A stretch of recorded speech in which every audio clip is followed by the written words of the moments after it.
Welcome to Across the Desk with Elizabeth Plouffe. Today, my guest is James Burchill, long-time friend now. Yes. Long-time friend now, 3-4 years, something like that. That's Yes. It's longish in these days and age. Yeah, definitely. So Across the Desk, the focus is on businesses, small businesses, and entrepreneurs who are in the Halton region. And the goal is to profile not only the businesses and that entrepreneur or owner's journey, but what services and outcomes people can expect when they work with that service. So, welcome, James. Thank you very much for having me. You're very, very welcome. Thank you for fixing my podcast setup and being patient with my technical challenges. Not a problem. Happy to serve. That would be an outcome that people could expect. No, that would be sarcasm. That would be another outcome that people could expect. But in the nicest, most constructive way. Absolutely. So, we're going to start off with something that I'm sure will resonate strongly with James, which is, what did you want to be growing up? Actually, I was talking to a friend about this recently. I was recounting the fact that in England, where I grew up, we had, I guess they call them career days. And at the time, sadly, I wasn't able to go to the career day with my parents. So I had to go on my own. Oh. Yes, I know. So poor James. Get the violins out. So I went to the career counselling day on my own, and I had a pretty clear idea what I wanted to be when I was... shut off. Oh, buggers. Okay, keep going. So I had a pretty clear idea what I wanted to be when I grew up, and as weird as it sounds, I actually wanted to be a stuntman. I'd been inspired... It doesn't actually sound weird, knowing you the way I know you. True, but I was inspired by Dar Robinson, Canadian. He jumped off the CN Tower. Didn't he flip into a big bag or something? That was in the 70s or something, That was in the 70s. I remember that. Yeah, he jumped off the CN Tower. Crazy And I actually wanted to be a high-fall stuntman. I wanted to jump off tall buildings. I did actually get to do that. Were you born with an S on your chest that I'm not aware of? Or? No. Apparently I bounced quite well. As we are wont to do. I haven't broken... Well, actually, that's not true. I've broken one bone. I broke my thumb with a hammer. So I don't think that really counts as I don't do home improvements anymore. Which wasn't on your list of what you wanted to be when you grew up anyway. I did not want to be a carpenter. You did not want to be. So why would you want to be a stuntman? That's really cool. The reason I wanted to be a stuntman was I'd done a lot of gymnastics and swimming, and I know those that know me would laugh because they think I'm fairly unphysical. I don't generally like exercise and sports.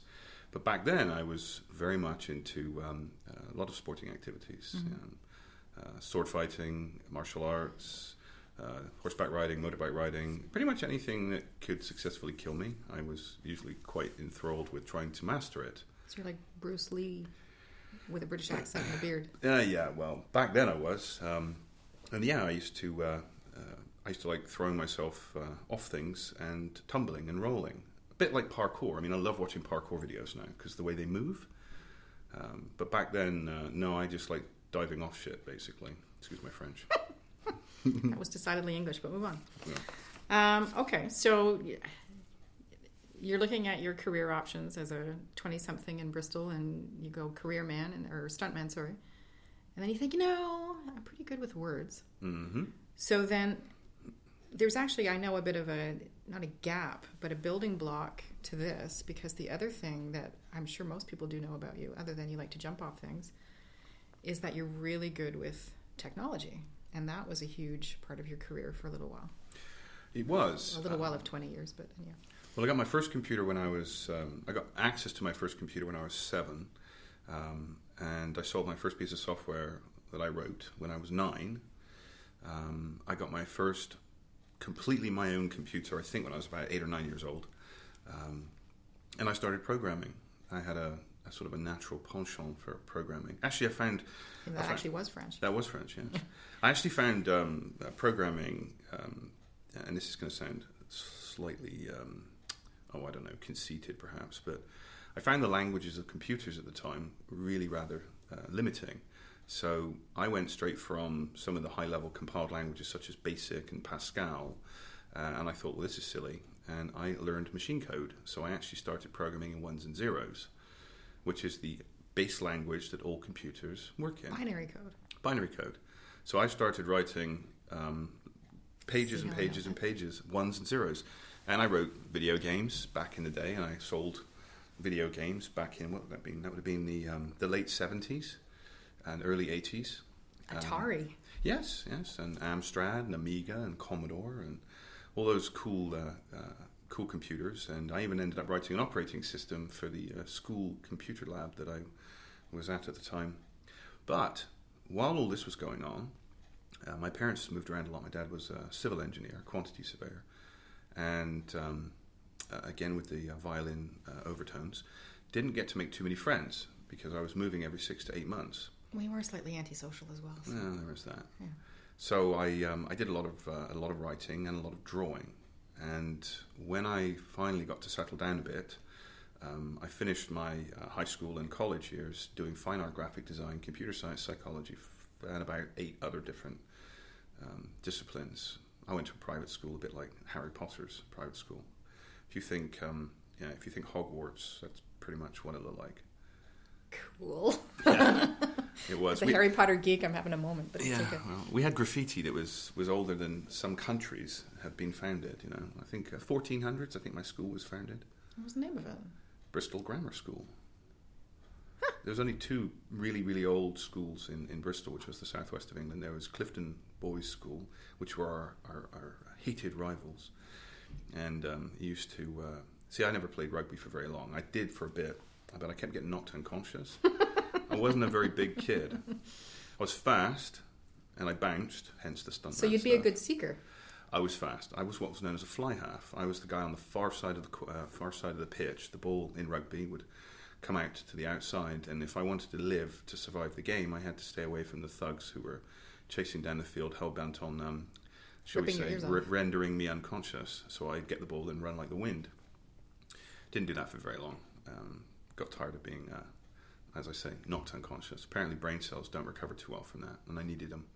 So I focused on the arts, painting, and I actually graduated college with a fine art and graphic design training set under my belt, along with computer science. Entered the career working world in 1985 or 86, and was offered a job within the first 3 or 4 days. I was offered a job as a graphic designer, and I was offered a job as a computer programmer for a small company that some people may have heard of, Oracle. I have heard of Oracle. Yes, I actually met Larry Ellison before he was God. You know, he's very well known now, but back then he was just a regular guy. He was still he had an aura about him, as they say back then. An aura of the Oracle. Yes, the aura of the Oracle. I know. I'm playing with words again, folks. That would be while we lead into what you do now.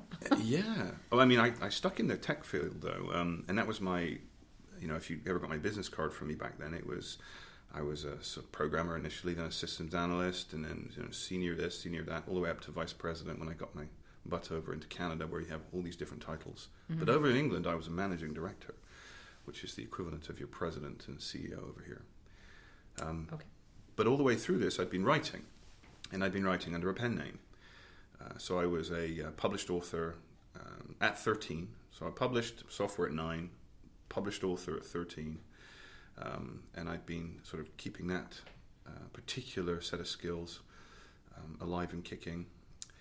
Long story short, fast forward, 2000, the Y2K bug and everything else, I was managing a large team of programmers, and the world was being outsourced, and I went from being very well paid to someone in a far off land doing a fraction of what I was doing for... Also getting paid... pennies on the dollar. Eek.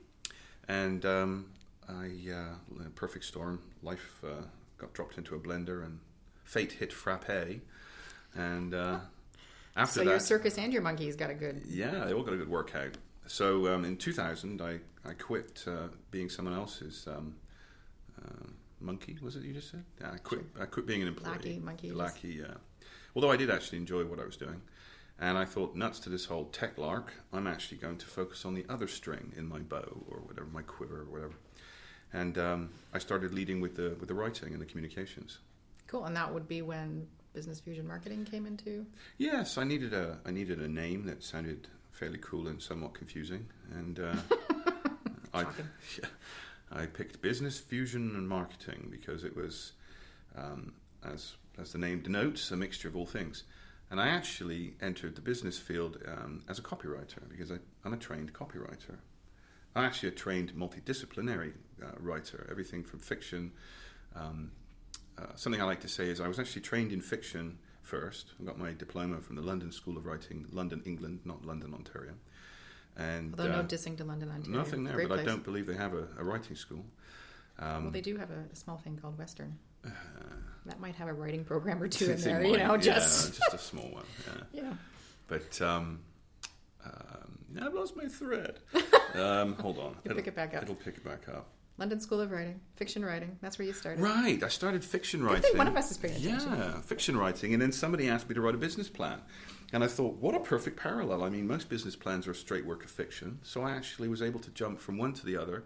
And I was able to get paid very well as a business plan writer and helped raise millions and millions of dollars for my clients at the time. Excellent, which is always a good outcome to have. Well, yeah, I mean, it was encouraging and kind of fun. I mean, I've been doing business writing all through my career as a tech in the tech world, but it was just nice to get paid 5 figures to write somebody a business plan. That's always sweet. It is sweet.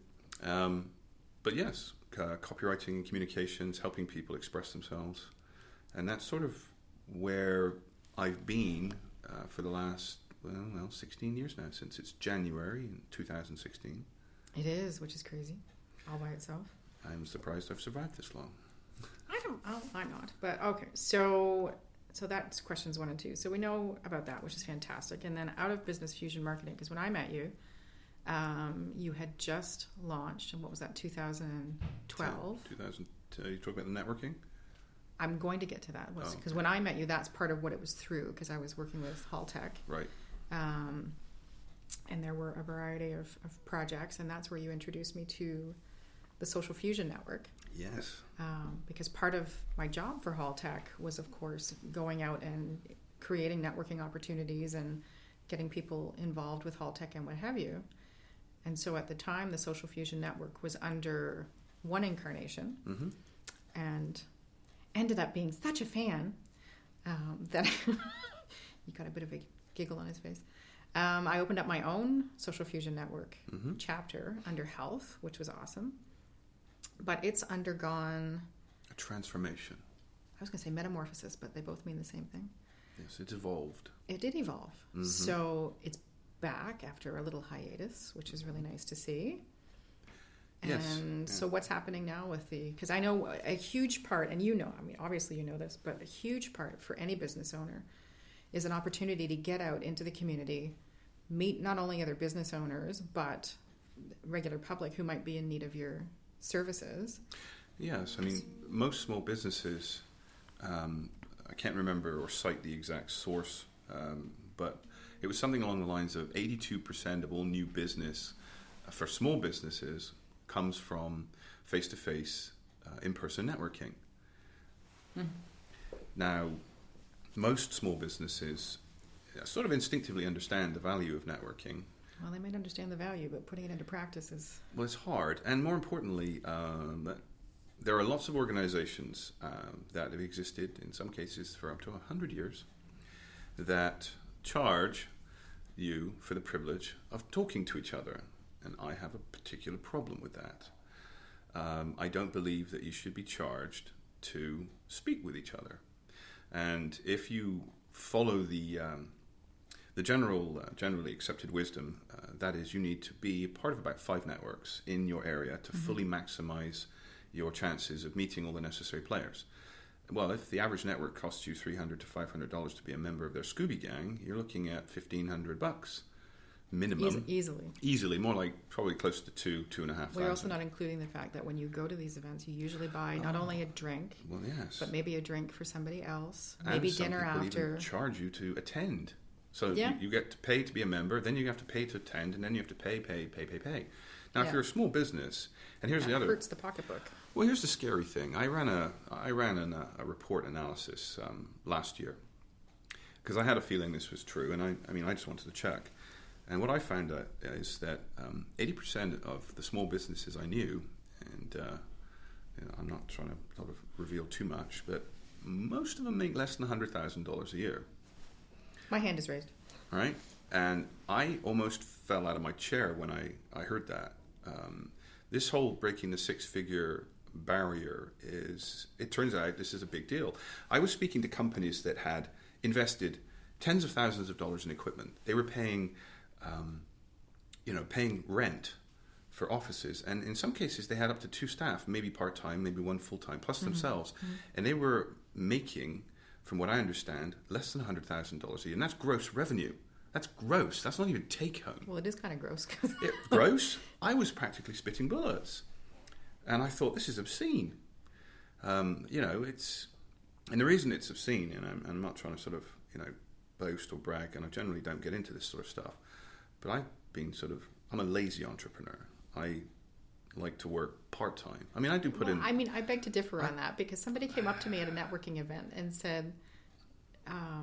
But it looks like I work hard. I use technology. Yeah.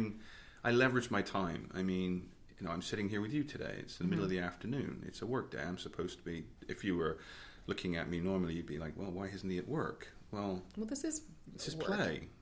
Well, thanks. No, it is. It's play. This is what we need to do more of, quite frankly. But yeah.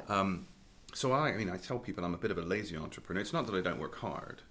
It's just that I like to work smart. Something my dad sort of, I guess introduced me to when I was quite young. The idea of, you don't need to work 40 or 60 hours a week. The concept of working hard and getting results is definitely, it's proven, but you can actually work differently.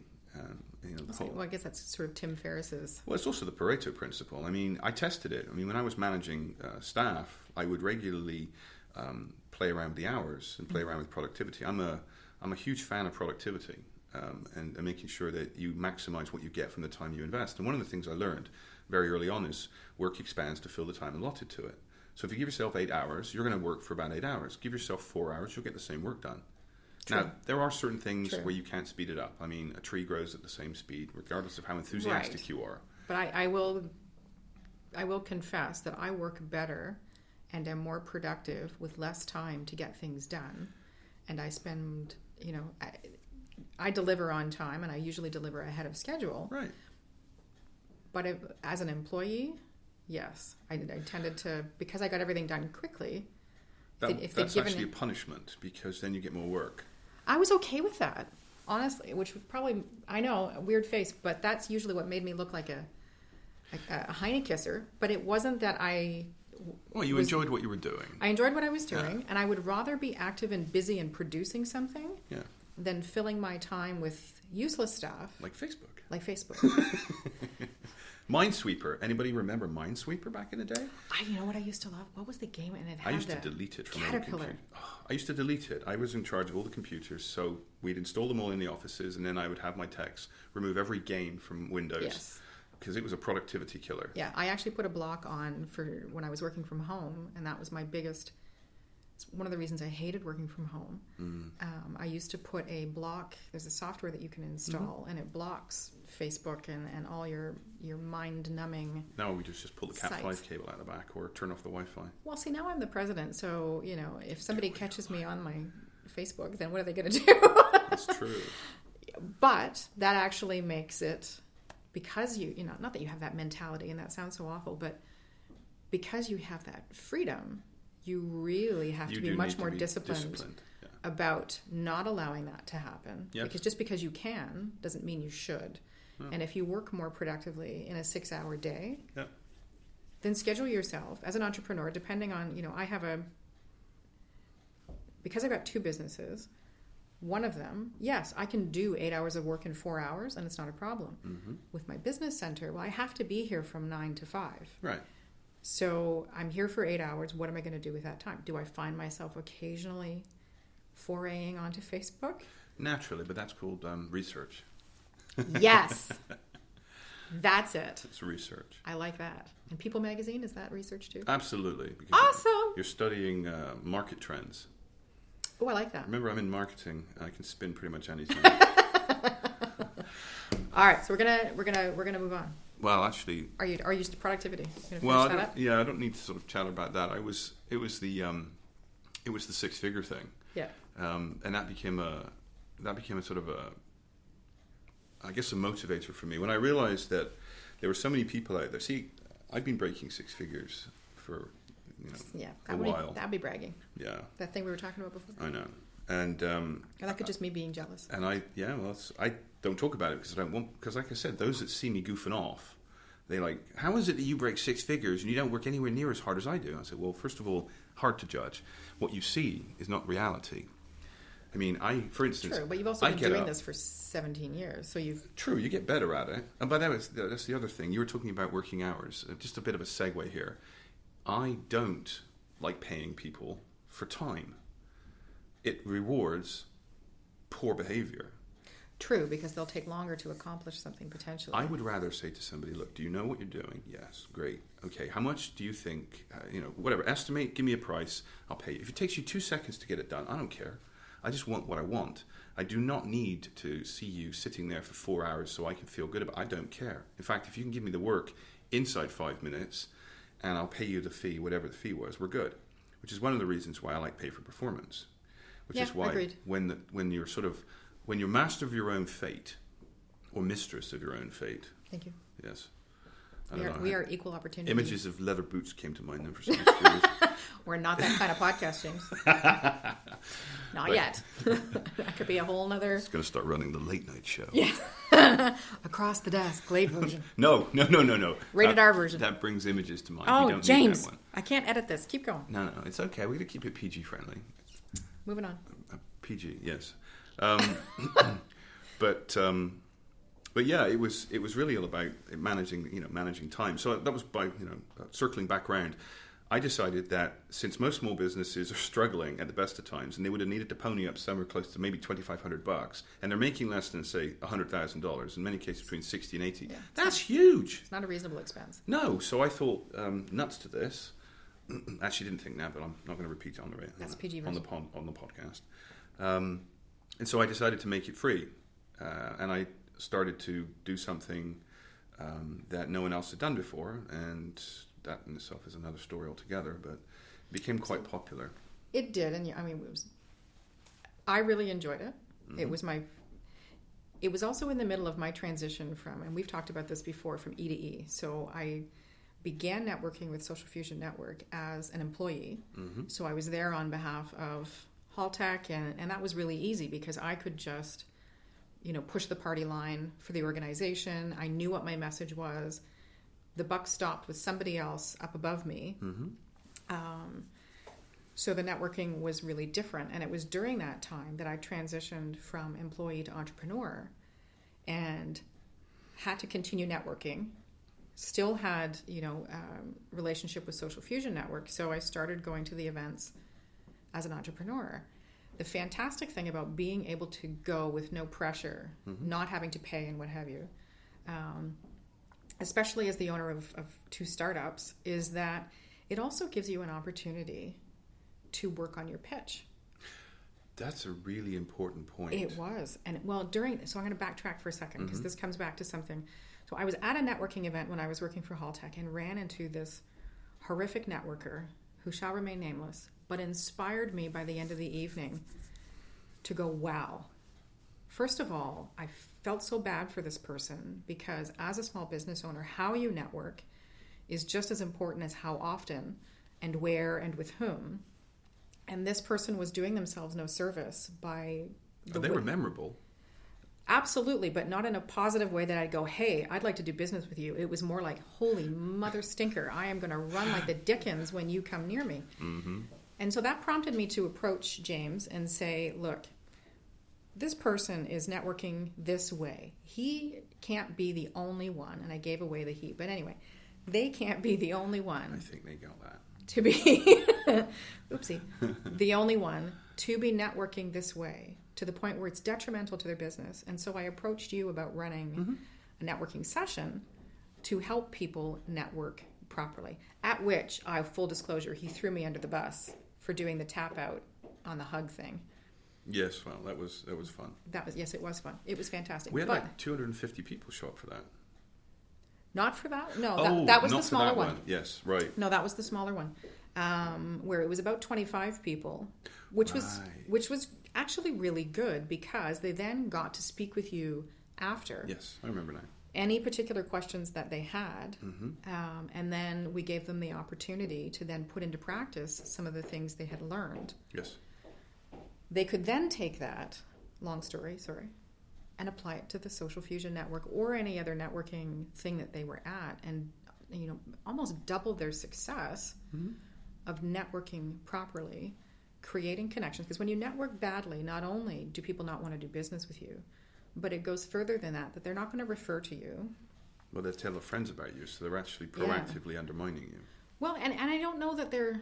And they don't not necessarily from a mean malicious it. contempt, No, but... not from malicious. But just, it is what... I met that guy, and man, he was abrasive, and he was this, and he was this, and he was this. Well, we all gossip. It's just human nature. That's fact, right? Because you've had that... I don't view that as gossip. I view that as almost a necessary service. I don't mean that in a negative way, but...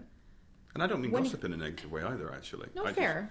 Yeah. It's just that when you network badly and when you don't present yourself well, what kind of work ethic do you have? What's your ability to produce? What are your outcomes, and are they going to be valuable, or is that person going to be wasting their time with you? Right? They're all valid questions, and it's hard. And it's yes. Sorry, it'll come back now. So the point being that the Social Fusion Network not only allows employees who have the party line to come in, but entrepreneurs to practice their pitch. And it was actually during an SFN Burlington meetup where I had said my pitch about At My Office Canada for the 600 millionth time, and a penny dropped about what my business actually was and what I wanted to offer. And if I were to say to anybody about networking, that was probably the biggest gift, other than, my LinkedIn connections exploded. I now have a ton of people that I can refer to that I trust because I've met them face to face. They've presented well. They've pitched well. I can do all of that. But it really helped me talk about my business, which as a small business owner... Yeah. Is crucial. It was actually, if I was to pull the notebooks from the design of SFN, that's actually something I wrote into it. Because one of the things I realized, in the very beginning, full disclosure, I created the network mostly to help local businesses connect, because I'd been part of other networking groups, and I won't name names, but some of them were really starting to get on my nerves because they weren't actually doing what the membership actually wanted. So they weren't evolving or adapting. So I left and took a little bit of time.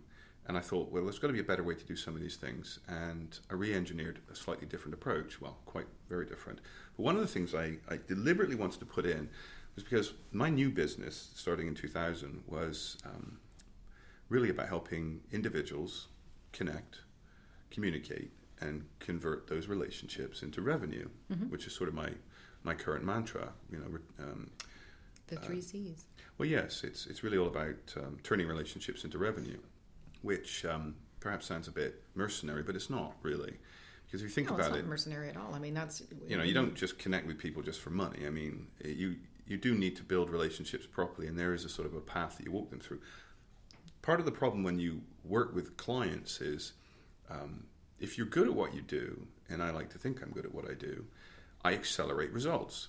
If you're dealing with a client who sucks eggs at their communication, let's just take example, our unfortunate soul that Elizabeth bumped into, and I had worked with him, I would have amplified his incredibly bad message.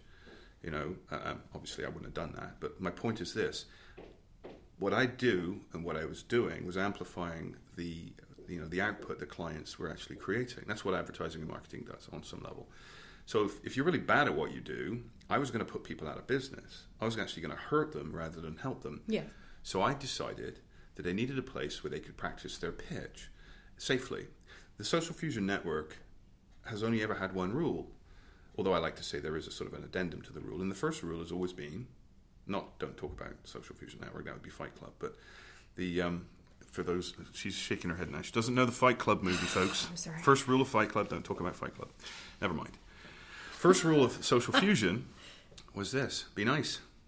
And if you wanted a second rule, it was see rule 1.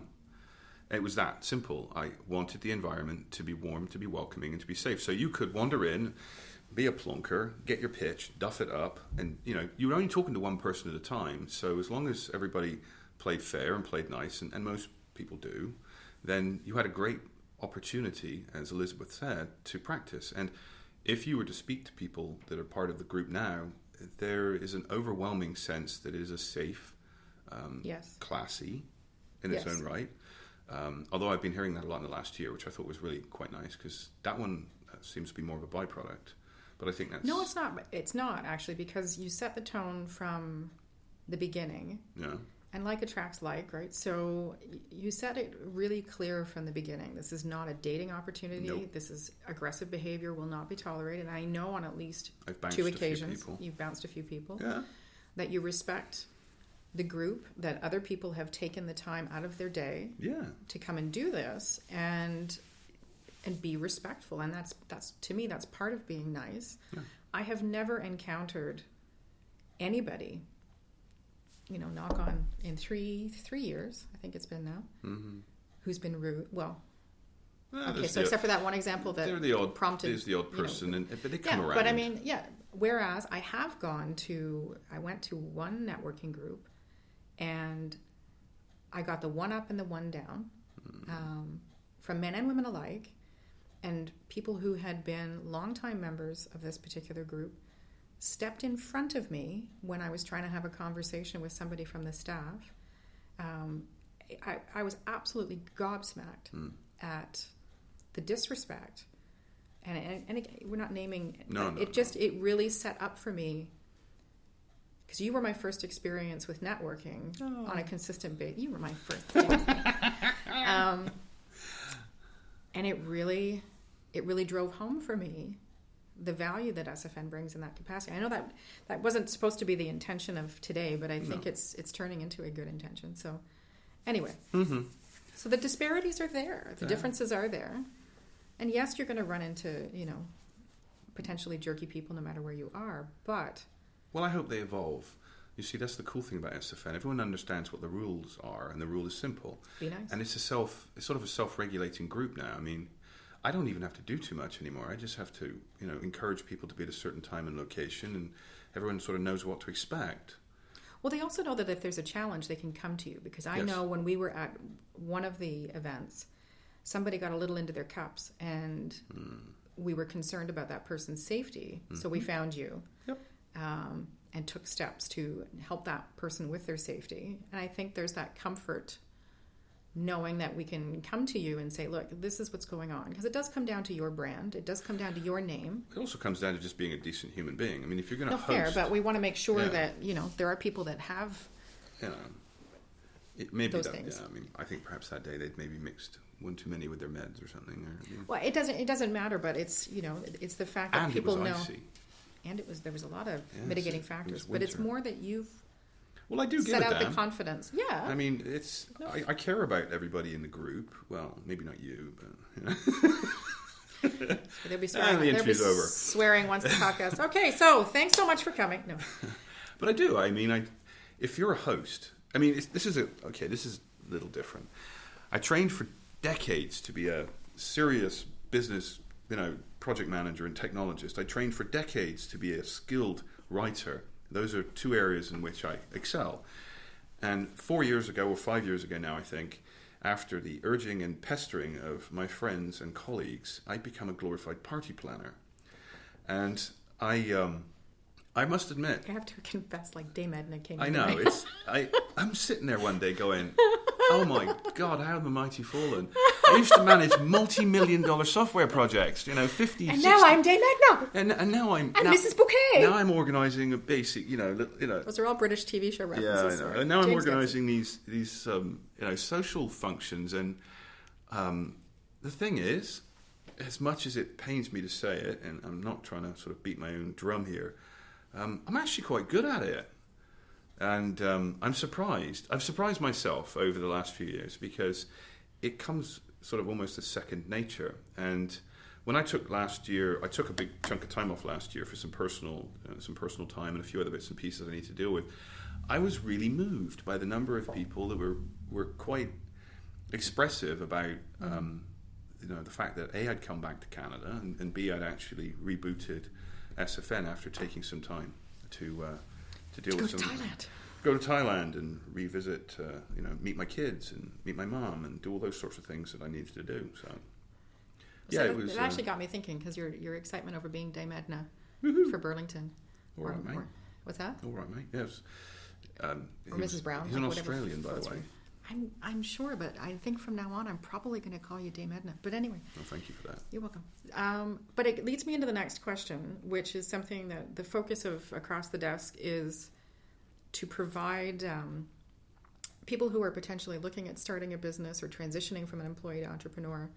And what got me thinking about that is, you've gone from a career in tech and then into writing and now into being, the Dame Edna for Burlington. And that just really provides the evidence that not only is your first career your only career, but be open to opportunities and be open to the fact that, the skills that you're gaining right now, because I never would have seen myself here. But you get stuck, I think, as an employee, particularly when you're looking to transition. At least I know I did, and it may be easier for others, although I was told that my transition makes me sound like I'm going from male. Anyway. That's transformation. Thank you. That's probably better. We're transgender. No, firmly girl. I'm good. Okay. Love the transgender community, but firmly girl. But my metamorphosis from employee to entrepreneur was hampered by the fact that you look at your development over the course of the years, as we've talked about with you. Yes. How do you take that and then apply it to something? So I find it really interesting. I mean, I know you and I have talked about that quite a bit, that you have managed to take all of those experiences, because I know, for example, that like Dell reached out to you to have you review tech. Yes. And then you ended up writing, and as far as I know, that's still ongoing. People send you tech, and because of your skills now with a writer, and you're known to be a writer. Yeah, they identified me as an influential individual. Well, that's your social media skills as IBM well. has asked me. I get called in. I get called by journalists from time to time. I get called because of a few reasons. One, I'm not afraid to go on the record making predictions and having an opinion. Yes, mostly because if I screw up, folks, nobody dies, and there's no large brand behind me, so they can go, hey, let's get that Burchill character. He's interesting. We'll have him as the because the it is your brand, and it's nothing that you wouldn't say. And that's one thing I actually very much respect about you, is that for the most part, I would say 99% of the time, what you would say about somebody is something you would say to their face. I would say. Pretty much, yeah. I mean, I used to be, when I was strictly corporate, I was a lot more, how should we say, packaged.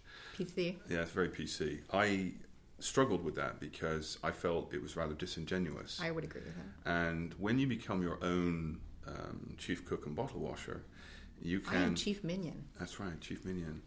I am captain of my own fate. I will chart my own course. That's right. Wasn't there an episode of Man Overboard? But now well, here's the thing. I don't generally need to tell someone to their face that I don't necessarily like them or approve of them for a couple of reasons. One, I tend to avoid them in the first place. I'm not forced to deal with anybody I'm not getting a good vibe from. Yeah. And I do sort of trust my instincts as much as I can. I mean, I live in my head and I try to trust my heart as much as you can. I mean, in business, everyone seems to be trying to come up with the formula or the rules. And the funny thing I found is that there really aren't any. Other than, the basic stuff, like spend less than you earn and generate more than you, all that kind of black and white stuff. But when it comes to dealing with people, I mean, business is personal. It really is all about the people. It is all about creating relationships. It is all about finding value and adding, being of service. I mean, you were just talking about how you come from one world into the next. The biggest handicap, if you want to call it that most employees suffer from is that they think their value comes from what they do. Versus who they are. It's not even that, in my opinion. My opinion, it's how you make someone feel. A long time ago, I was surveying my clients, and I thought they hired me. This was back when I was doing more tech. I thought they hired me because I was hot stuff, and I never screwed up, blah, blah, blah. And that was true. But I got to know some of them quite well, and they became friends. And I was having a frosty one day, and I said, "So why is it? I mean, really, why me, right? Because you could have hired someone. I mean, I know there are other people that better than I do. There's tons of people better than me, and there's tons of people not as good as me. I mean, no one's the best and no one's the worst. You're always on an arc." Thank you, Eckhart Tolle. Yes. And they turned around to me and they said, "It's a simple reason, really." And I went, "Oh yeah, what's that?" They said, "Well, we feel safe. We know that the moment you say you're going to take it on or get involved in it, we know it'll get done. And we know we don't need to be watching over you. We know, we just feel safe." I went, "Really? So the reason you hire me is a feeling?" And they go, "Oh, yeah, absolutely. We, obviously we checked the boxes. We made sure you knew what you were doing. But the main reason we hired you, and we continue to hire you, is because of how you make us feel." And Maybe that it's one, your pheromones. it could well be. I do shower regularly. Twice a day sometimes, folks. And I sat and thought about I that. would agree with that, but it's the level of I confidence. shower twice a day. Well, no, I don't think about that. Not my circus, not my monkeys. But It's how you make them feel. But that's very true, and it's... What was I was talking That's why you could get these really, really skilled individuals who have the personal skill set of a pet rock, and they're not hired. They don't get work. And then you've got these Maybe other they don't shower individuals. twice a day. Maybe that's true, yes. But then you have these other individuals that are as dumb as a bag of hammers, but they're really charismatic, and maybe they know how to do enough to get by. Or maybe that's not fair to say dumb as a bag of hammers, but not the most skilled. No, maybe they dazzle with BS. And that's... Well, maybe not even that. But, I guess what I'm trying to say is... And that's not a negative to anybody, but No, that has always puzzled me. It's always about how they make them feel. Very true. If your personal ability to connect with someone is such that they can trust you and very quickly bond with them and make them believe, legitimately so, you don't want to be misleading people. No, never good in business. Because there are ways that you can study neurolinguistics, folks. You'll learn how to manipulate people like a champ. Don't do that. No, don't do that. But if you do learn it properly, you will learn how to very quickly create connections with people and engender the right kind of feelings you want, which will be one of the best things you can learn. But, if I may... You may. I may. It's your it's podcast. my show. Yeah. But even if you have the NLP skills, because what immediately struck to mind is, even if you have the baseline skills to manipulate... What are you, exploding my head with your eye? What are you doing? No. You have the baseline skills to control the conversation, to get the reaction that you want, what have you. If you are not genuine in your intentions, it's all about none of that will authenticity. matter. Yeah. And that's what drives me bananas. And it, for me anyway, really separates the people that I associate with. If your smile doesn't reach your eyes when I'm talking to you, and what I mean by that is... You said eyes, right? Yeah. What did you think I said? No, never mind. Don't be dirty.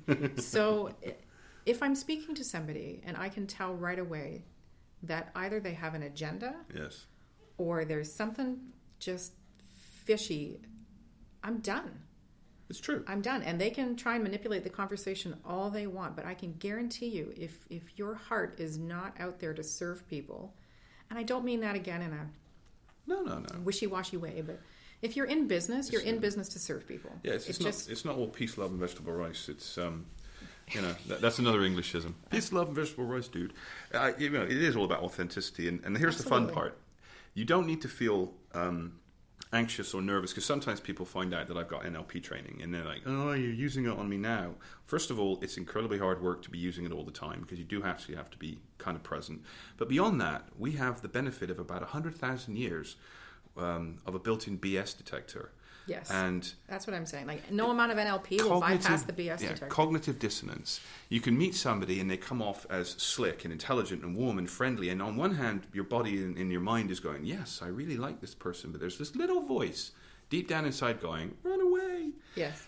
That's your cognitive dissonance kicking in. That's the And 100,000 that's where you have years. to listen And to when that disconnect happens, it'll be like your limbic or your reptilian brain going, the little bump at the top of your "Run away," the occipital bump. That's the one. Yeah.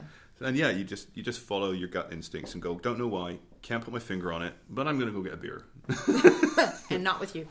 Correct. And that's one of the questions that I had for James in my little list here was the pivot points. So we know about the pivot points because you, like you said, tech, writer, and all of that's now coming together to create the BFM and the SFN and all these acronyms that we can throw around.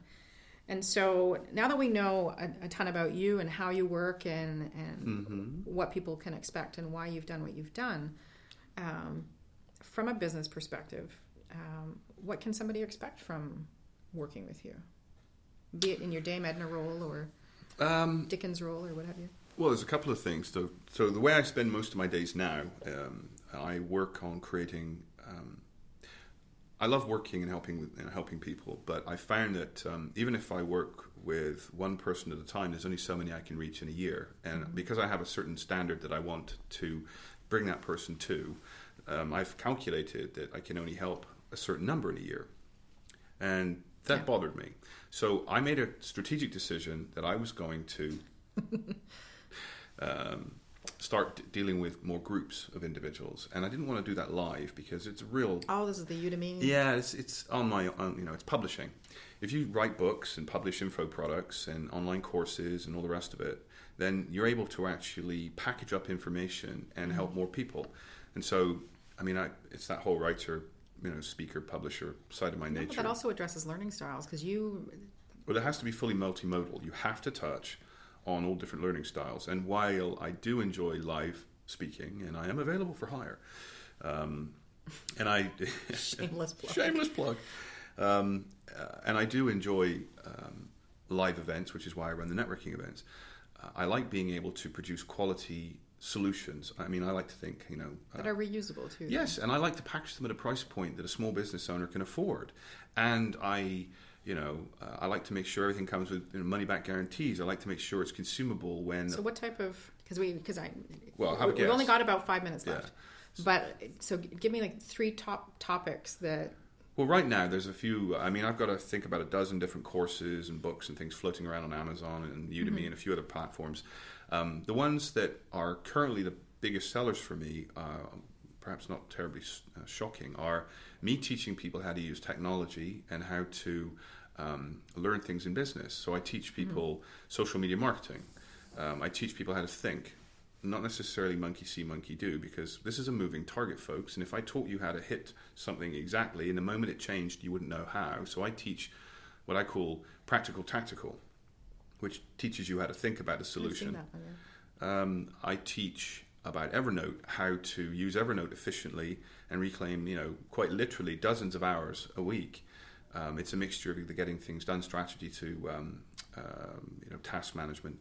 I teach people how to use technology and communicate for creating ebooks and marketing. So this all goes back then to your mantra of maximizing productivity. It's all about productivity. It's all about using technology and tools to free yourself up so you don't have to work 8 hours a day. It's all about giving yourself permission to do things intelligently. It's about connecting you and allowing you to start forging those relationships. Because at the end of the day, I want you to have the time to do the things that you enjoy doing. And then for me, I enjoy goofing off. I enjoy eating meals. I enjoy going out to restaurants and socializing, playing with Gracie, and playing with my puppy from time to time. Which and I like photography, and so my schedule and the way I work is I do my best work in the mornings. That was actually one of the best tips you ever gave me. I block out my time. I get up in the morning. I don't have a particularly hard commute. It's dodging the laundry is usually about the hardest thing I have to get to. Into the kitchen, get myself a tea or a coffee, and plop myself in front of my computer, and I work for about 3 to 4 hours uninterrupted. Then I go and have a shower, and then I get cleaned up, and then I start my day with business meetings and callbacks. Yeah. But if I don't do anything else for the rest of that day, if I truly choose to play hooky and goof off, then I've done 4 hours. all my work. Yeah, that was one of the best tips you gave me, and we've got about 2 minutes left, where you said, find where you're at your most creative, most productive, and use those to work on your business. Creative and productive aren't necessarily the same time frame. Very, very true. Yeah. So, so you have to identify that for yourself. And I am most creative, actually, very first thing in the morning. And depending on how the day's gone, sometimes I get a burst at like 10 o'clock at night, which isn't great for sleep. But I now focus more in the morning. So I now try and block that time, at least a couple of hours, to work on my business before I work on my client stuff. Yeah, you should make yourself the most important client that you have. I actually have a client file for me. I make appointments with myself. We have conversations with myself. It's really quite interesting at times. You're fired. No, I'm not. I'm serious though. I do. I block out time for myself. Yeah, and that's hard as an entrepreneur to remember to do that. I respect the fact that I am my most important client. All right, we're going to wrap up. And my last question for you, which might take longer than 2 minutes, is what are you most proud of as a business owner? A couple of things, actually. Straight line ego, me, the things I've done, it would be the triple back-to-back best-selling Amazon published books. When I started taking my work and publishing them, I figured out how to knock it out of the park. That's Meatapology. Yeah, that was Meatapology, Evernote Exposed, and Niche Surveyor. I haven't looked at that one yet. Niche Surveyor shows you how to actually find out what people truly want, because they won't tell you what they want. They'll be polite. Even worse in Canada. Spice Girls just came up in my head. Yes. But anyway. So tell me what you want, what you really, really want. Yeah, I know. But beyond personal ego, the thing I guess I'm most proud of, which is, again, it comes back to this sort of this whole journey I've been going through for the last 4 or 5 years, and that is actually building the networking organization and bringing thousands and thousands of local businesses together, not costing them a red cent, and having hundreds and hundreds of testimonials on file about how it's made them lots of money, lots of friendships, lots of new relationships. It's probably, to date, one of the things I'm most proud of. And it was the thing I least wanted to do when I started.